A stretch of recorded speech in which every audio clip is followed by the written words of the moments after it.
যারা ইসলামের যথাযথ জ্ঞান অর্জনের পাশাপাশি নিয়মিত মসজিদে গিয়ে জামায়াতের সাথে সালাত আদায় করেন তাদেরই মসজিদের পরিচালনা কমিটিতে থাকার কথা, কিন্তু উল্টোটা ঘটেছে। নোয়াখালীর চাটখিলে অবস্থিত কড়িহাটি বাজার কেন্দ্রীয় জামে মসজিদে বিগত ফ্যাসিবাদী সরকার তাদের অবৈধ ক্ষমতা দীর্ঘস্থায়ী করতে মসজিদে মসজিদে দলীয় লোক বসিয়ে কমিটি বানিয়েছে। সম্প্রতি ছাত্র জনতার অভ্যুত্থান, শেখ হাসিনা সরকারের পতন হলে মসজিদগুলো মুসল্লিদের নিয়ন্ত্রণে আসতে থাকে। নোয়াখালী থেকে হেদায়েতুল্লাহ সীমান্তের প্রতিবেদন। নোয়াখালীর চাটখিলে অবস্থিত কড়িহাটি বাজার কেন্দ্রীয় জামে মসজিদ। মসজিদটি 1930 সালে প্রতিষ্ঠিত হলেও 2005 সালে এর দুইতলা ভবন সহ পুনর্নির্মাণ করেন এসএ পরিবহন তথা এসএ গ্রুপ অব কোম্পানিজের ব্যবস্থাপনা পরিচালক সালাউদ্দিন আহমেদ। মসজিদটি এখন অত্র এলাকার সুন্দরতম মসজিদ হিসেবে পরিচিত।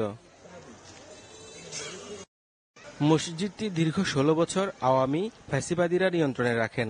শেখ হাসিনা বিদায়ের পর স্থানীয় মুসল্লিরা অধ্যক্ষ মাওলানা সাইফুল্লাহকে সভাপতি করে নতুন কমিটি ঘোষণা করেন, কিন্তু বিগত কমিটির সভাপতি আওয়ামী লীগ নেতা খন্দকার জাহাঙ্গীর আলম দুলাল সহ তার দোসররা বর্তমান কমিটিকে বিতর্কিত করতে ষড়যন্ত্র করছেন বলে অভিযোগ স্থানীয় মুসল্লিদের।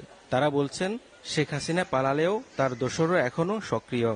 এই মসজিদ দল মত নির্বিশেষে সবার অধিকার আছে এখানে আসার, বসার, কথা বলার।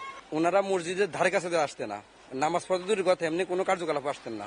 ইমামের পরিবর্তে নামাজ পড়ানোর মতো যোগ্যতা রাখে, এরকম সভাপতি হলে তাহলে মসজিদের আপনার সর্বক্ষেত্রে উন্নতি। বিগত দিনে সারা বাংলাদেশের মতো আমাদের এই মসজিদেও একটা অব্যবস্থাপনা পরিলক্ষিত হয়েছে। মসজিদ কমিটির তেমন কোনো সক্রিয় কার্যক্রম সাধারণ মুসল্লিদের চোখে পড়ে নাই। মুসল্লিরা বলছেন, যারা মসজিদে এসে নামাজ আদায় করবে এবং ইসলাম সম্পর্কে যথাযথ ধারণা রাখেন তারাই হবে মসজিদ পরিচালনা কমিটি। তাদের কোনো মেয়াদও ছিল না, তারা দীর্ঘ বছর পর্যন্ত যতদিন বাঁচা ততদিন তারা করবে। এখন আমরা সবাই মিলে বাজার কমিটি এবং বাজারের ব্যবসায়ীরা এবং পাড়া প্রতিবেশী গ্রামবাসীরা মিলে আমরা একটা কমিটি করা হয়েছে। এই আল্লাহ দিন সম্পর্কে যাদের পূর্ণাঙ্গ জ্ঞান আছে তাদেরকে দিয়ে আমরা আলেমুলামার সমন্বয়ে একটা কমিটি গঠন করেছি। সে কমিটি যাহাতে আল্লাহর কোরআন অনুযায়ী পরিচালিত করে মসজিদ। তাই মসজিদ নিয়ে রাজনীতি না করে সবাইকে আলেম ওলামাদের উপর আস্থা রাখার আহ্বান জানান বর্তমান কমিটি। এই মাদ্রাসা এবং মসজিদ এটা একটি অভিন্ন প্রতিষ্ঠান। এই দুইটা প্রতিষ্ঠানই আমার দাদা এবং আব্বা প্রতিষ্ঠা করেছেন এবং এই এলাকার সর্বস্তরের মানুষকে নিয়েই এই মসজিদ এবং মাদ্রাসাকে এই পর্যায়ে নিয়ে এসেছে।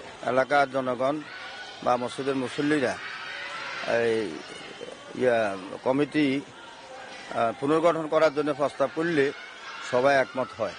তো গত জুমায় আমাকে পুনরায় সভাপতি করে একটা কমিটি ঘোষণা করা হয়েছে। এরপরে কিছু অল্প সংখ্যক লোক তারা একটু বিরোধিতা করেছে। যারা মসজিদ প্রতিষ্ঠা করেন তারা মসজিদের রক্ষণাবেক্ষণ ও মর্যাদার ব্যাপারে কড়া নজর রাখবেন।